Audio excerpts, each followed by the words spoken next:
Hello and welcome, everyone. We are the Construction Safety Research Center, CSRC. This is an introduction to prevention through design upside down. The Construction Safety Research Center CSRC helps industry leaders transfer their knowledge and extensive experience into products that save lives and improve overall industry performance.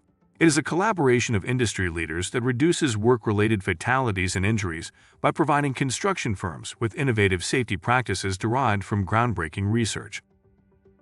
The overall safety performance of the construction industry remains a concern. Construction workers are 5.5 times more likely to be killed on the job compared to workers in other industries, as suggested by Al-Bayati and his research team in 2023. This finding was published in an article titled Personal Protective Equipment PPE Non-Compliance Among Construction Workers, an assessment of contributing factors. The article is available for free download and can be easily found through a quick Google search if you're interested. Prevention through design (PtD) contributes to fewer occupational injuries and fatalities by engineering out safety and health hazards during the design phase. The design phase offers significant opportunities to shape safety practices, which gradually diminish as the project advances. Designers have the ability to impact safety at the initial stages of a project by making informed decisions that design out workplace hazards. Previous research suggests that a design change could have mitigated 40% to 50% of the examined incidents. This figure is titled Project Progress Safety Influence Curve, and it is a widely recognized visual from the field of prevention through design, originally developed by Szymborski in 1997. This figure shows why it's important to think about safety early in a construction project. As a project moves from the initial idea, conceptual design, to detailed planning, then to procurement, and finally to the actual construction phase, the chances to improve safety through design get smaller and smaller. In the early stages, it's easier, cheaper, and more effective to make design choices that prevent accidents and protect workers. However, once the project is further along, making changes becomes harder, more expensive, or even impossible. The red arrow in the figure emphasizes this decline in opportunity. The main message is clear. To make construction safer, safety needs to be considered from the very beginning, not after the work has already started. The utilization of the prevention through design is still limited in the United States. Architects and engineers seldom perform safety reviews as part of the design processes.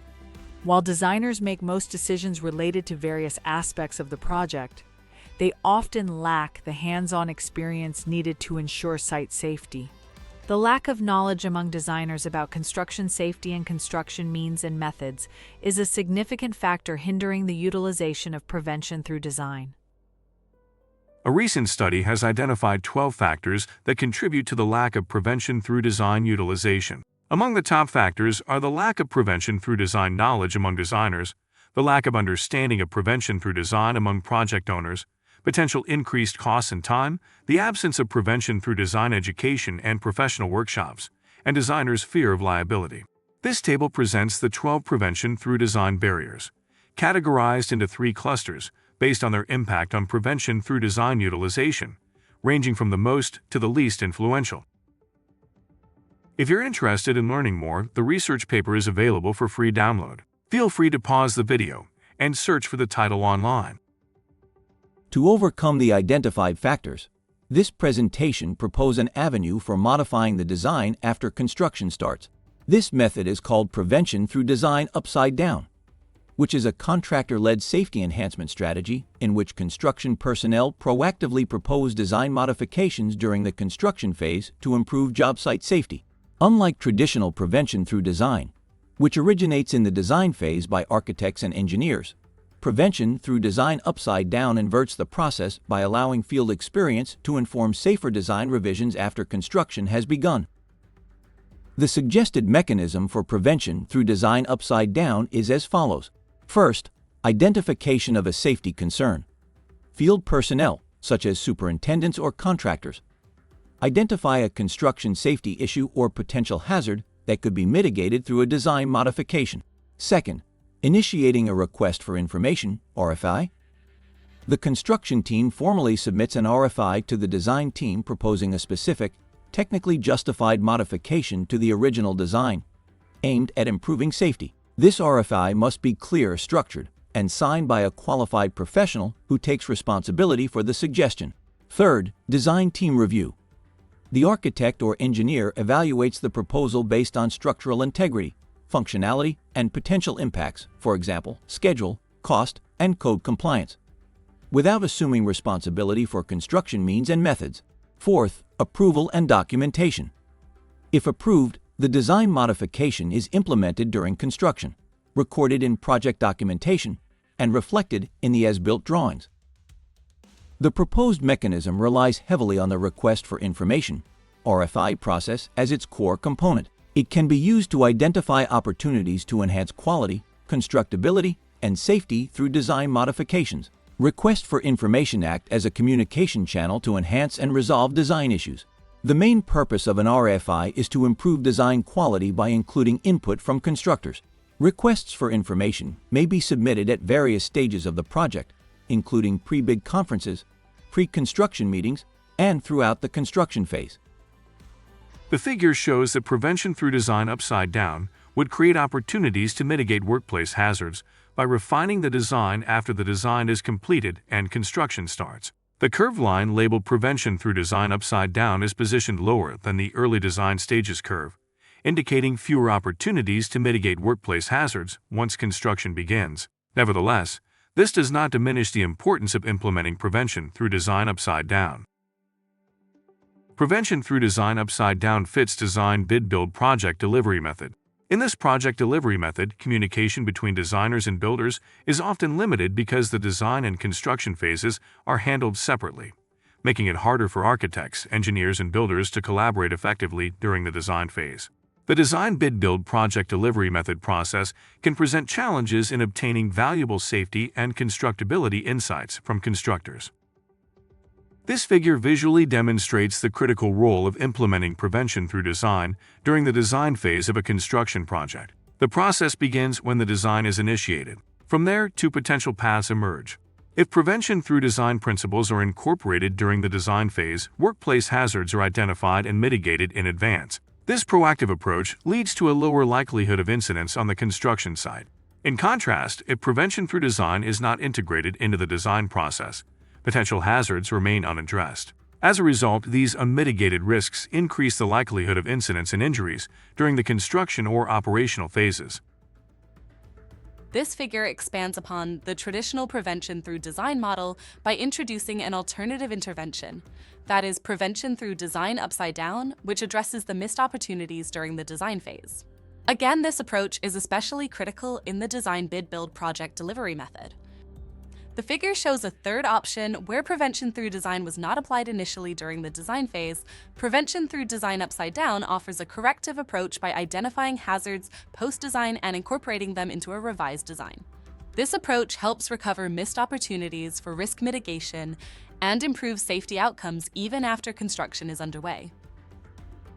In summary, prevention through design represents a designer-driven initiative to enhance site safety by relying on the designer's expertise and understanding to mitigate workplace hazards through design, while prevention through design upside down is a contractor-led initiative proposed by a construction practitioner to enhance site safety. Another notable difference between the two terms is that prevention through design is typically implemented during the design phase, whereas prevention through design upside down can be initiated during the pre-bid conference, pre-construction meeting, or construction process. The following is a real-life case study where a constructor suggested design revisions that were approved by the engineer. While this case was not executed as a prevention through design upside down case, it highlights the feasibility of prevention through design upside down and reinforces the objective of this presentation. This case study serves as strong evidence that the industry can and should develop, assess, and improve a process that supports the broad implementation of prevention through design upside down. The figure shows the original design. During the construction phase, the superintendent had identified a safety challenge in placing a precast concrete manhole at approximately 17 feet in depth, as can be seen in the figure. This depth posed a challenge due to the increased risk of cave-ins. The superintendent submitted a request for information, proposing a modification to reduce the excavation depth to 12 feet by adding an additional manhole. This simple adjustment enhances safety by addressing the risks of deep excavation, such as sediment deposits and saturated soil conditions that increase the likelihood of trench collapses. It was indicated in the request for information that there would be no additional cost associated with the design change, as the expense of the added structure would be offset by the reduction in excavation costs. The request was approved by the engineer. Although prevention through design upside down effectively addresses the lack of knowledge among designers regarding construction safety requirements and prevention strategies, it comes with its own challenges. These challenges should be carefully addressed. Among other challenges, there is fear of liability, potential increases in design fees and construction costs, and the absence of contractual clauses to support the implementation of this approach. Let's discuss the fear of liability in a bit more detail. When a design revision is requested by the contractors, the associated risk could be shifted to them, since they are the initiators of the change.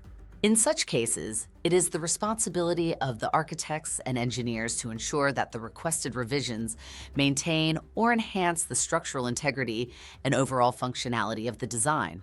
This may take care of the liability fear.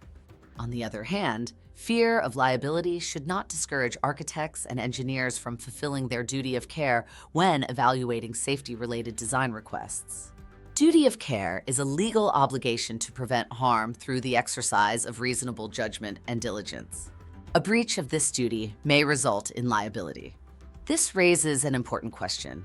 If resistance to implementing prevention through design upside down leads to an avoidable injury, could architects and engineers be exposed to a negligence lawsuit? Cost increase is another potential challenge. Although design changes may lead to higher construction costs and safety reviews may increase architects' and engineers' fees, these upfront expenses should be evaluated within the context of the project's entire life cycle. Enhancing safety through design can significantly reduce long-term costs associated with accidents, delays, and liability claims. The potential increase in costs can be offset by the benefits of enhanced site safety. A similar increase has been noticed with LEED certification. For instance, while a 7.43% rise in construction costs may be required to attain a LEED Gold certification, project owners can realize up to 31% in savings on energy and water expenses over the project's lifetime. No one ever said that doing the right thing is easy. Finally, it is an ethical obligation. According to the American Society of Civil Engineers Code of Ethics, engineers shall hold paramount the safety, health, and welfare of the public, and shall strive to comply with the principles of sustainable development in the performance of their professional duties. The Code of Ethics clearly prioritizes the health, safety, and welfare of the public.